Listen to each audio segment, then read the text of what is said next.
ഞാൻ ഫാദർ ഫെബിൻ റബേല്ലോ, പുരാതനമായ കൊച്ചി റോമൻ കത്തോലിക്ക രൂപതയിലെ വൈദികനാണ്.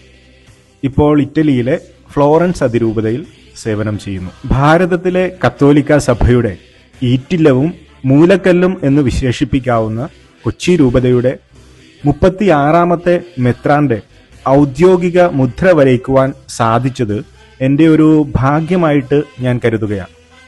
അതും കലയുടെയും സംസ്കാരത്തിൻ്റെയും നവോത്ഥാനത്തിൻ്റെയുമൊക്കെ പിള്ളത്തൊട്ടിലായ ഫ്ലോറൻസ് നഗരത്തിൽ നിന്നു തന്നെ ഇത് വരയ്ക്കാൻ സാധിച്ചു എന്നതും ഒരു ഇരട്ടി മധുരമാണ്. സാധാരണയായി മെത്രാന്മാരുടെ മുദ്രയിൽ പച്ച നിറമെന്നത് പൊതുവായി കാണുന്നതാണ്. ആന്റണി കാട്ടിപ്പറമ്പിൽ പിതാവിന്റെ മുദ്രയിലും അത് കാണുന്നുണ്ട്. കൂടാതെ കൊച്ചിയുടെ ചരിത്രത്തിൽ അതിപ്രധാനമായ ആ കൂനൻ കുരിശും ചുറ്റുവിളക്കും പൂമാലയുമൊക്കെ അദ്ദേഹത്തിന്റെ മുദ്രയിൽ ഉൾച്ചേരുമ്പോൾ അത് കാണിക്കുന്നത് നമ്മുടെ നാടിന്റെ പാരമ്പര്യവും പൈതൃകവുമൊക്കെയാണ്. പിന്നീട് നമ്മൾ കാണുന്നത് കൊച്ചിയിൽ 1505 പണിത സാന്താക്രൂസ് ദേവാലയമാണ്. കേരള സഭയുടെ അമ്മ ദേവാലയം എന്ന് വിശേഷിപ്പിക്കാവുന്ന ഈ കത്തീഡ്രൽ കേരള സഭയുടെ മാത്രമല്ല, ഇന്ത്യൻ സഭയുടെ തന്നെ വേരാണ് എന്ന് വേണമെങ്കിൽ നമുക്ക് പറയാം. പിന്നീട് അദ്ദേഹം എന്നോട് വരയ്ക്കാൻ ആവശ്യപ്പെട്ടത് വിശുദ്ധ യാക്കോബ് അപ്പസ്തോലനുമായി ബന്ധപ്പെട്ട ഒരു അടയാളമാണ്. യാക്കോബ് അപ്പസ്തോലന്റെ ഇത്തിൽ എന്നറിയപ്പെടുന്ന വലിയ കക്കയുടെ ഇത്തിൽ.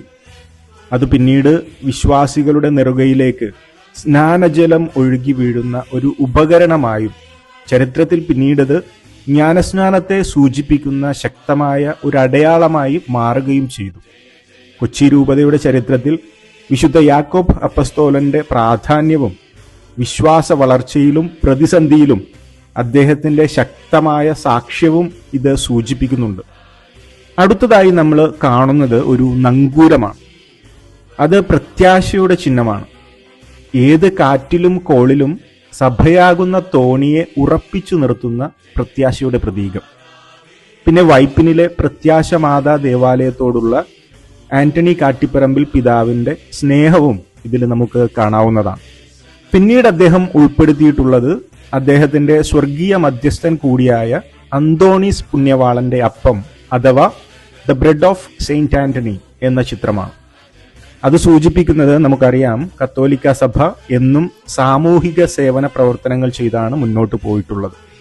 അത് അദ്ദേഹവും തുടരുമെന്നതും അത് മറന്ന് മുന്നോട്ട് പോകുവാൻ സഭയ്ക്ക് കഴിയില്ല എന്ന ഓർമ്മപ്പെടുത്തലുമാണ്. പിന്നീട് ലത്തീൻ ഭാഷയിൽ അതിമനോഹരമായ ഒരു ആപ്തവാക്യം കൂടി അദ്ദേഹം എഴുതിയിട്ടുണ്ട്. ഗ്രാറ്റ്സിയ ദെയിസും ഇദ് ക്വോദ് സും. ഞാൻ എന്തായിരിക്കുന്നുവോ അത് ദൈവകൃപയാലാണ് എന്നതാണ് അതിൻ്റെ അർത്ഥം. മൈക്കലാഞ്ചലോയും ഡാവിഞ്ചിയുമൊക്കെ ചരിത്രം എഴുതിയ ഫ്ലോറൻസിലെ ഈ മണ്ണിൽ നിന്ന് ഇത് ചെയ്യാൻ സാധിച്ചതിൽ ആ ഭാഗ്യത്തെ ഓർത്ത്, ആ അനുഗ്രഹത്തെ ഓർത്ത് ഞാനും ദൈവത്തിന് നന്ദി പറയുന്നു.